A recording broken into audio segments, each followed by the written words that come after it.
Hey folks, Bob Reese here with the Guides Forecast, giving you a buoy, tannin, ocean report for Friday, the 9th of August. Tomorrow's the weekend. It is going to be crowded, no question about it. We still had ocean salmon on our mind, 2 more days of that fishery before it closes. The bite has definitely slowed out there in the ocean. It was tough today. We harvested 7 hatchery coho, no Chinook, lots of undersized Chinook out there, to the point where it was frustrating. We fished to the south, started in about, there was not a lot of fish in the shallow water there on the red line, from buoy 4, where they've been quite often. The fish have definitely moved farther away from shore. We started in about 120, 130 foot of water and just did not get into a consistent bite on the south side.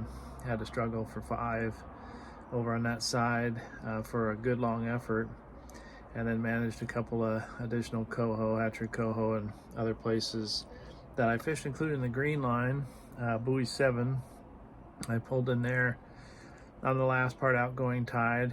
Kind of an odd phenomenon. It was starting to turn and go in incoming tide in the river, but it was still rushing out pretty strong out there by buoy 7. And there were some guides that did catch some Chinook there in the last part of outgoing tide along the green line. The current was wanting to push us to the northwest, so it was kind of hard to stay in the channel, but there were Chinooks caught there. There were some Chinooks caught north of the green line, about 70 foot of water in front of the lighthouse.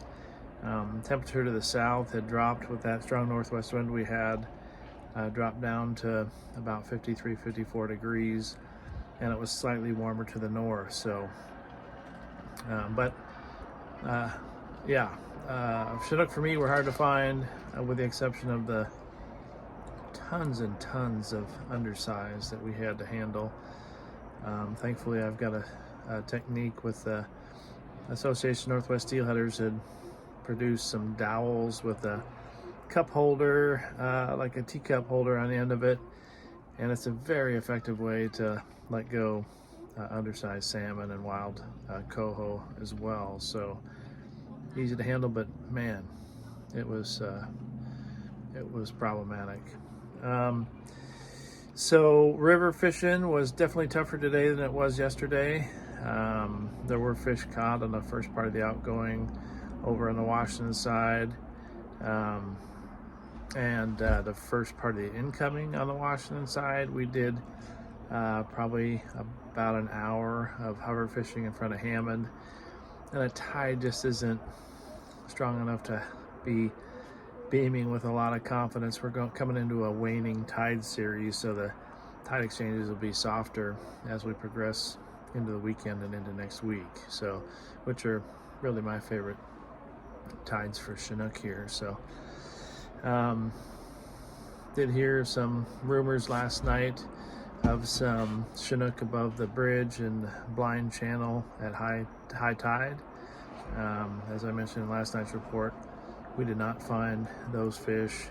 Maybe we left a little bit early, but fished till 6 o'clock last night, and then just did a 6 o'clock to 3:30 fish today for those 9 ocean coho, or 7 ocean coho. And folks that have fished the river did not trumpet big results. So that is the fishing report for today. Paid subscribers, do log on to the Columbia River Report. I will produce a forecast that will be posted for paid subscribers, steelhead and Chinook members, as well as Southwest Washington. Do log on to the Columbia River Report in the members page, and I will produce that forecast for how it looks for Saturday morning. Good luck. Subscribe to the YouTube channel, subscribe to the Guides Forecast, and stay safe out there.